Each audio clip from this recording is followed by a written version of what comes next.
I don't know about you, but I'm convinced this is the final volume, but we'll see.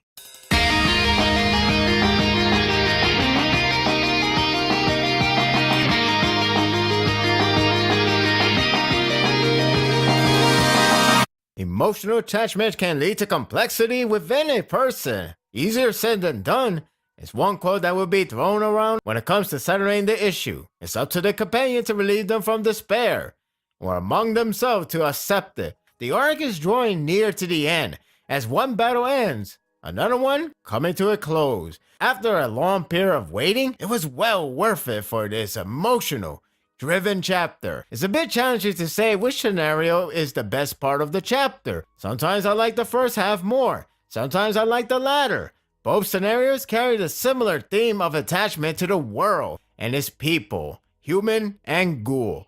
When it comes to connecting themes and characters' growth, Ishida shines brightly with his delivery on his compelling characters. I thought the last chapter concluded the battle between Yomo and Uta, but instead we got a definitive ending here, and it's all for the better. It's good to know Uta didn't die from that devastating attack. Granted, I had a hunch he was going to live, but if he did die there, that would be a bit too easy.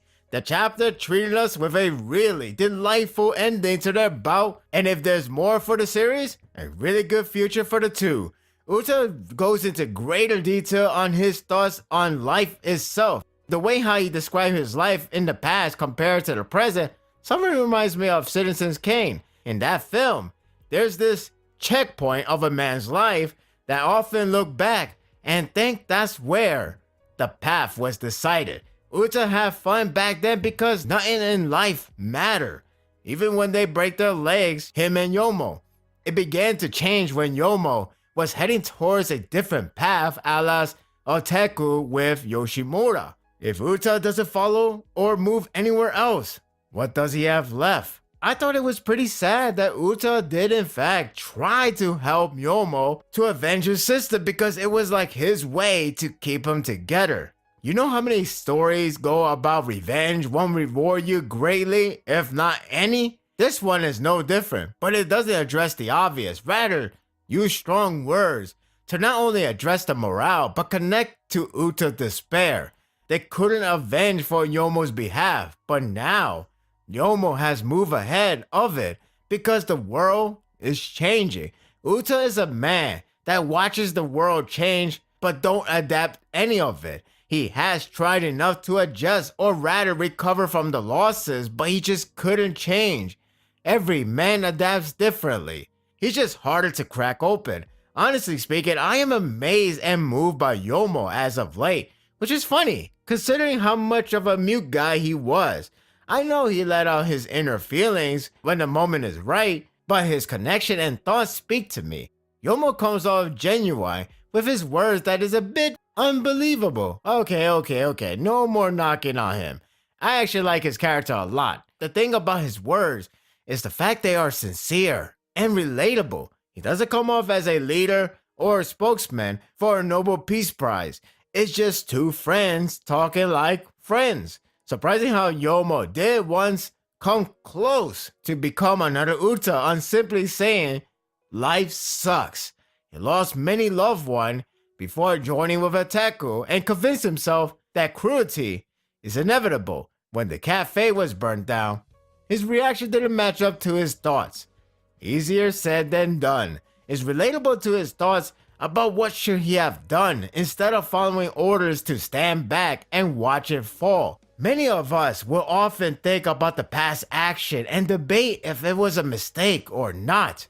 What I really like about Yomo transcribing his past is how we get a better view of his character. He was a mute person, but his subtle reaction clued you in how he really felt about it. The most obvious display is against Arima, but it's also the moment of change for the better. It's ironic to how Arima revolved Yomo's character for past vengeance, yet it intertwined with the present with Ayato and Toka. It's no longer about fighting for the past cause.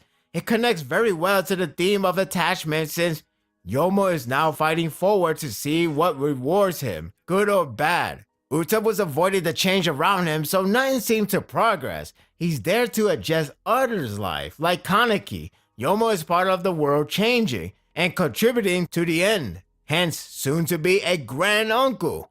Best grand uncle ever, that's for sure. It has a charming way to end the grudge with Yomo willing to allow Uta to earn his desire. Yomo only wants for the best for others and preferred to be taken alone and him alone. It makes sense since Uta was only part of clowns to change shape of others, even though his target has been only on Yomo. I like how Uta reply simply state that they are adults now. These two had a good sit-down chat over their problems and reason each other like adults. It also implies he is finally stepping forward, and hopefully for a better path. The charm is how they start talking like good friends again. The topic is amusing because even the characters themselves can see the obvious pairing that is Kaneki and Toka, who knew that they're shippers since the beginning. I still remember when Uta asked Kaneki on his opinion on Toka. Now it makes sense. The parallel panel is a nice way to end the battle. Past or present, some things never change. The rest of the chapter belongs to Almond and Donato, though not without some new revealing details that was well timed for connecting themes. You got to credit Alma to keep on striving against Donato, even against the odd. I know some fans are tired of him getting wrecked, pummeled, whatever you want to call it, even though most of them are understandable if you can even comprehend that. However, this time is actually relatable, reasonable, and powerful.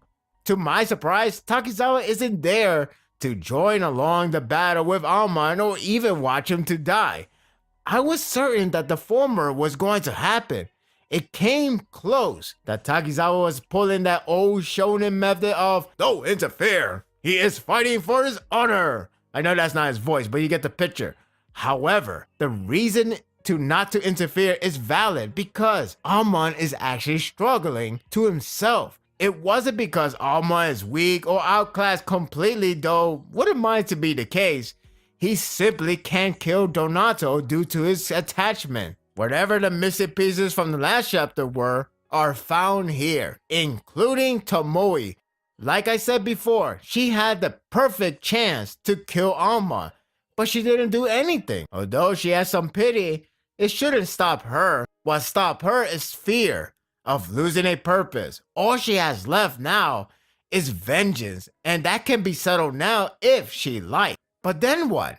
Not a single word came out from her after that thought. It's a simple, small, yet valuable moral to exploit unfearing to fulfill their selfish wish. The part that got me compelled is the flashback scene with Takizawa versus Hoji back at Root Island. It was a bout that was skipped entirely, which I never knew why. Honestly, I would like to see the bout myself. With how Ishida put two and two together, I can now understand clearly why it was on hold. In retrospect, fans including me believe Takizawa overwhelmed everyone, but the truth is in, and it turns out that Hoji held back and accepted death. It humanizes the theme further because that bout was more emotional influence than a typical a monster versus humans. I was left believing Hoji was a cold guy that had no remorse, even though I believe he drew a tear, if I recall correctly, during the moment when they were confirming the next target. Takizawa was a loose cannon, but that one expression opened his mind. Hoji did care, and felt saddened to end up this way. You can argue why he was like that. Maybe he could be sad because he regret not able to save him before, but the bottom line is he was hindered by emotion, and Takizawa technically took it for granted. Basically, Takizawa's purpose in this moment is to watch Alma develop or die before anything. If he steps in and somehow defeats Donato, what does Alma gain from it? It's equivalent to a guy who wanted revenge on a criminal, only to be killed by another. No lesson will be learned, and if there's no other way around it, the man is lost. While the bout as a whole is pretty solid, It transpired to one of the best humanized development that the series has offered so far. What intrigued me about Alma the most is his justice system and his origin with Donato. Normally it would be a simple premise with a boy who grew up with an evil father figure, now against his kind. While he did embark that journey, he however remained attached to him, despite everything he stands for. This portion would challenge readers if they are fine with his struggle despite one is clearly evil. The context is what saved it for me. And bonus, shine his character deeper. It's a complicated scenario where a character meets his or her faithful enemy who is also the one who fathered them. It has a great parallel display of his tie with Kaneki and the current situation. The two prime examples of his divine character development. He has stuck to the code of justice system based on CCG for so long. His hatred from his past went on ghouls and killed them for what he believed was right. Once he becomes ghoul, his views started to change. It's a shame that those who are so high up on their code will be forced to be a ghoul. Alas, forced them to wear their shoes. He established a while back that not all ghouls are evil, but they are classified as one, so that may never change. I do wonder about the aftermath, however, which I still press on for part 3, as long as there are elements left unsolved. Basically, Amon established both human and ghoul are largely the same, and yet he can't define who is real evil, and Donato is one. So why can't he kill him if that's the case? The most powerful part is how he finally developed his view about the world being twisted. Remember how he told ghouls or Kaneki to be specific that they're the one who that ruined it. After what he has gone through, he realizes the world will be twisted by anyone, and among them is him. If he let Donato roam free, he is no better than anyone he's against. It's a cruel irony.